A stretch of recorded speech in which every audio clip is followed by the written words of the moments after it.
अस्सलाम वालेकुम। उम्मीद है आप खैर खैरियत से होंगे। ये भाई है, ये बर्फबारी है और घर जाने से बात स्टार्ट करूं तो मैं स्टॉकहोम से, जो स्वीडन का कैपिटल है, वहाँ से मैं जा रहा हूँ घर इस्लामाबाद। तो मैंने सोचा कि इस जर्नी को आपके साथ भी शेयर करूं। और इस जर्नी में आएंगे 4 डिफरेंट एयरपोर्ट्स। तो हम उनका ये करेंगे कि उन 4 डिफरेंट एयरपोर्ट्स को देखेंगे कि किस तरह की सर्विसेज हैं, कौन सा एयरपोर्ट। तो सबसे पहला जो एयरपोर्ट आएगा हमारी जर्नी में वो आरलांडा एयरपोर्ट है, उसका स्टॉकहोम में।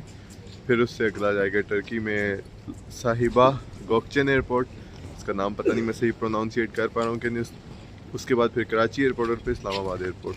तो हम चारों एयरपोर्ट्स को देखेंगे और देखते हैं कि किन की सर्विसेज सबसे अच्छी हैं और किस तरह के एयरपोर्ट्स हैं। तो लेट्स स्टार्ट।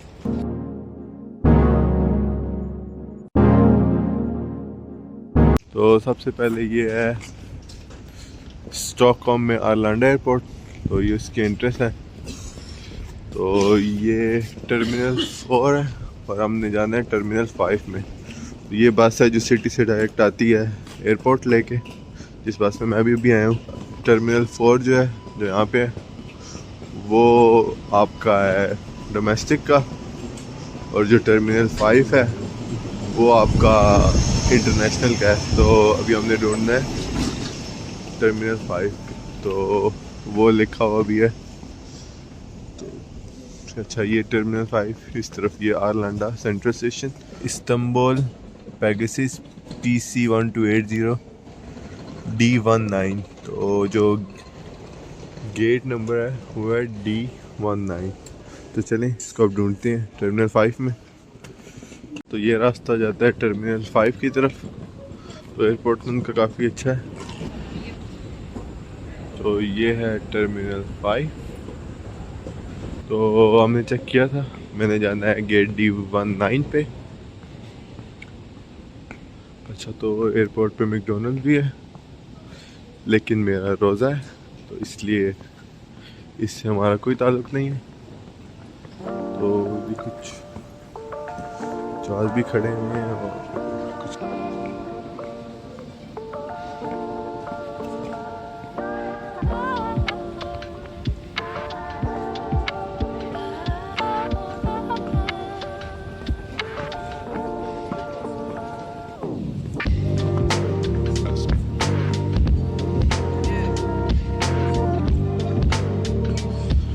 ज़्यादातर एयरपोर्ट्स इस तरह होता है दुनिया में, दुबई एयरपोर्ट पे भी, इस्तांबुल एयरपोर्ट पे भी, कि आपको एयरपोर्ट के अंदर सारी फैसिलिटीज़ होती है। लेकिन पाकिस्तान में उस तरह नहीं है। अगर आप इस्लामाबाद या कराची एयरपोर्ट जाते हैं वहाँ पे छोटी मोटी दुकानें हैं, लेकिन प्रॉपर ब्रांड्स और इस तरह की क्लॉथिंग स्टोर्स और वो चीज़ें नहीं हैं। ये आ गए हैं चेक इन जोन्स। तो जोन 1 to 7 है, लेकिन ये अभी तक आरलांडा एयरपोर्ट का टर्मिनल 5 ही है। और ये जोन 3 है और डेस्क 4 भी वहाँ पे होगा मेरे ख्याल में वो है। तो वहाँ पे जाके पूछते हैं। तो ये जोन 4 है और कंफर्म भी कर लिया। जोन 4 में कंफ्यूज थोड़ा इसलिए था क्योंकि वहाँ पे डेस्क 4 लिखा था और ये है जोन 4। तो मेरे ख्याल में पेगासस की, हाँ पेगासस की भी अभी लगेज वगैरह सबमिट हो रहा है। तो मैंने लगेज चेक इन कर लिया। तो यहाँ से अंदर जाना है। मतलब अभी तक तो सर्विस मुझे इनकी ठीक लगी है, मतलब क्रू भी अच्छा है, जो लोग हैं यहाँ पे काम कर रहे हैं। आगे देखते हैं। यहाँ पे तो बहुत ज़्यादा रश है। आगे का सीन कुछ इस तरह है कि यहाँ से अब आपका वेटिंग जोन शुरू हो गया। अब यहाँ पे आपको चीज़ें भी बहुत सारी मिल जाएंगी, ज़्यादातर आपकी टैक्स फ्री होती हैं। उसके बाद यार एयरपोर्ट तो काफ़ी लाविश है, क्योंकि जो पूरे स्वीडन का सबसे मेन एयरपोर्ट है वो यही आरलांडा एयरपोर्ट जो कैपिटल में है। इसलिए बहुत ज़बरदस्त मुझे तो लग रहा है, क्योंकि यहाँ पे ब्रांड्स वगैरह भी सब हैं। तो आप थोड़े व्यूज़ इंजॉय करें।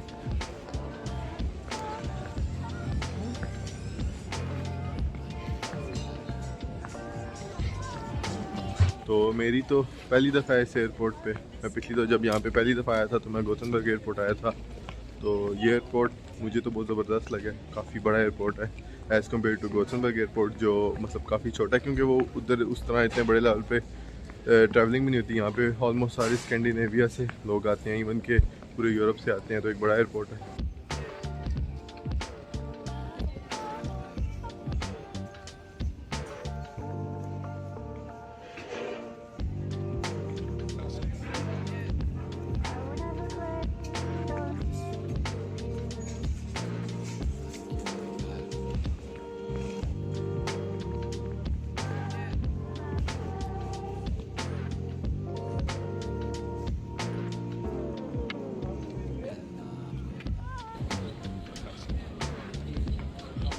बाहर का ये सीन है।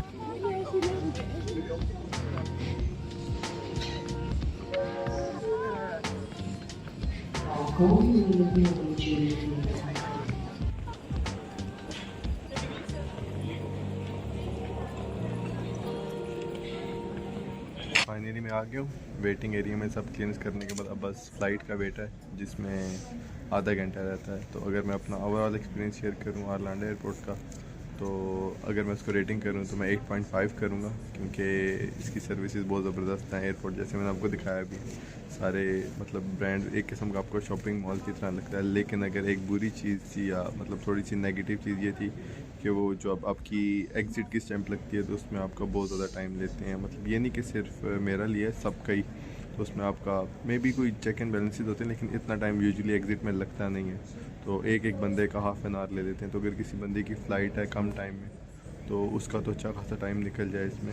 तो उस सेंस में इसको मैंने थोड़ा सा कम रेट किया। ओवरऑल एयरपोर्ट का जो सर्विसेज हैं और जो भी सारी चीज़ें हैं, तो 8.5। अब मिलते हैं अगले एयरपोर्ट पे।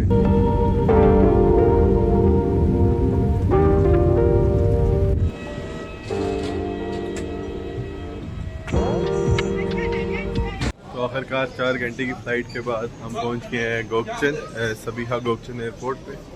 तो बाकी आपको मैं एयरपोर्ट का सीन दिखाता हूँ, और एयरलाइन के बारे में अपना रिव्यू आपको मैं बाद में देता हूँ।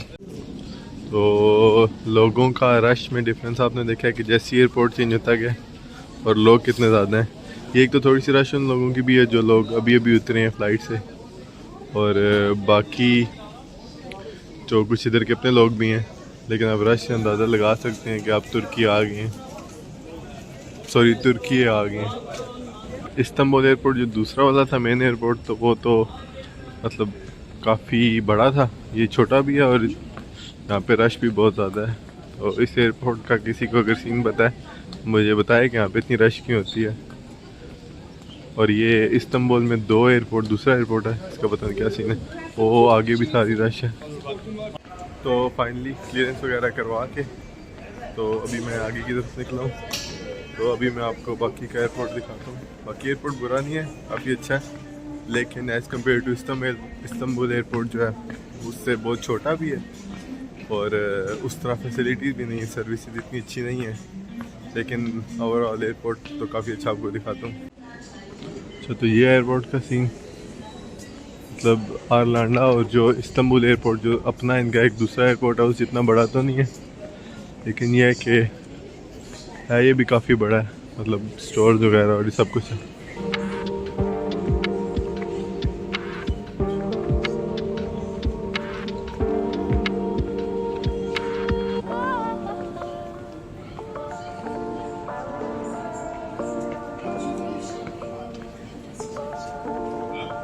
तो अभी गेट इन्फो तो अभी नहीं आई, थोड़ा टाइम लगेगा उसमें। मतलब गेट इन्फो से मुराद के अभी ये नहीं आया कि किस गेट से कराची की तरफ फ्लाइट जाएगी। तो ये देखें, इधर एक बेकरी टाइप है, और ये कॉफ़ी शॉप है एक।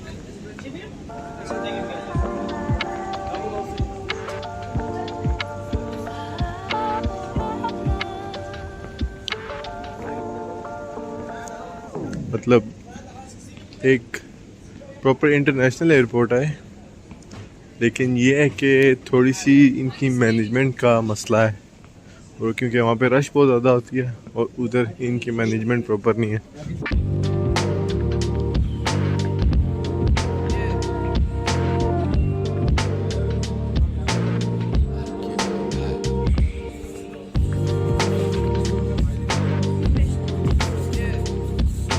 वो गेट 201, उस तरफ जाना हमने, गेट 201A पे।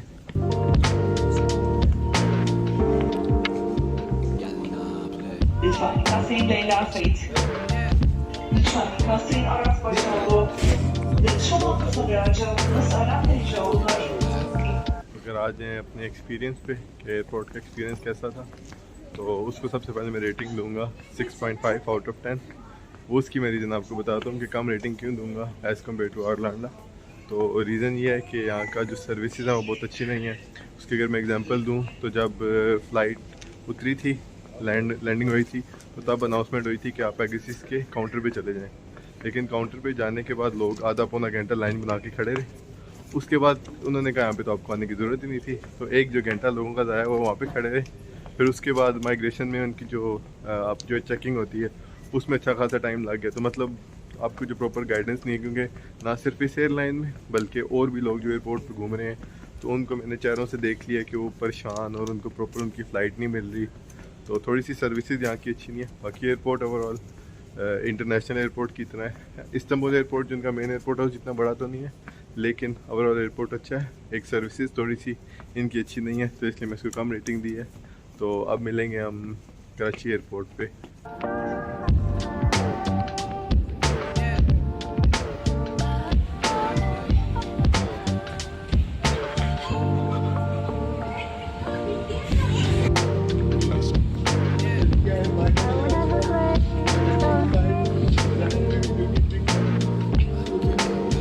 ना उस तरफ तो नहीं जाना हमने। हाँ, रात के 4 हो रहे हैं और 7 घंटे की फ़्लाइट के बाद अभी हम पहुँचे हैं कराची। और कराची एयरपोर्ट का आपको मैं दिखाया भी और आपको मैं और भी दिखाता हूँ, एक्सपीरियंस भी शेयर करता हूँ कि कैसा गुजरा है।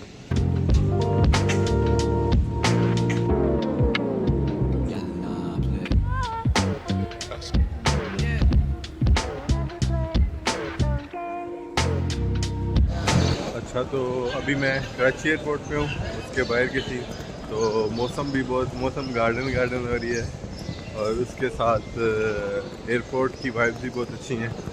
तो मैं इस एयरपोर्ट को डेफिनेटली नहीं यार गाड़ी नहीं करनी, मैं डोमेस्टिक का वेट कर रहा हूँ।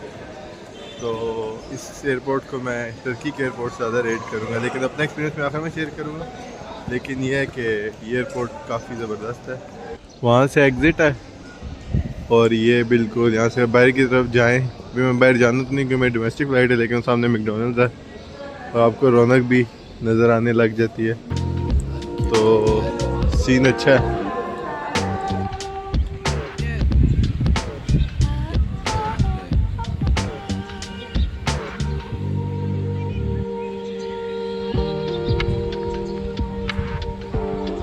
तो बाहर के थोड़े नज़ारे करने के बाद अब चलते हैं अंदर, क्योंकि अब अगली जो हमारी मंजिल है वो है इस्लामाबाद एयरपोर्ट। अच्छा, तो अब क्लियरेंस वगैरह करवाने के बाद आ जाते हैं कराची एयरपोर्ट पे एक्सपीरियंस की। तो मैं इसको सबसे पहले रेटिंग करूँ तो I would rate it 8 out of 10। मतलब कि इसको मैं जो गोपचिन एयरपोर्ट था टर्की था उससे अच्छा रेट करूँगा। उसकी 2 मेन रीज़न है। पहली, यहाँ की सर्विस बहुत अच्छी है, मतलब आपको प्रॉपर गाइडेंस मिलती है हर एक चीज़, हालांकि एयरपोर्ट की काफ़ी बड़ा है, उससे काफ़ी बड़ा एयरपोर्ट है। और दूसरा अच्छी चीज़ ये है कि यहाँ पे फ्री इंटरनेट है। तो इंटरनेट मुझे उस एयरपोर्ट पे नहीं मिला, जिसकी वजह से मैंने वो सफ़र किया है। मैं पूरा एक दिन किसी से रब्ता नहीं कर पाया, और वो जो एक्सपीरियंस जो मैंने वहाँ पे रश वाला और बाकी सब तो शेयर किया ऑलरेडी। तो इसलिए मैं कराची एयरपोर्ट को टर्की के एयरपोर्ट से ऊपर रेट करूँगा 8 आउट ऑफ 10। और फिर मिलते हैं इस्लामाबाद एयरपोर्ट पे। और आखिरकार इस्लामाबाद एयरपोर्ट पहुँच गए हैं, तो अब आपको इस्लामाबाद एयरपोर्ट का थोड़ा सा दिखाते हैं और उसका रिव्यू भी करते हैं।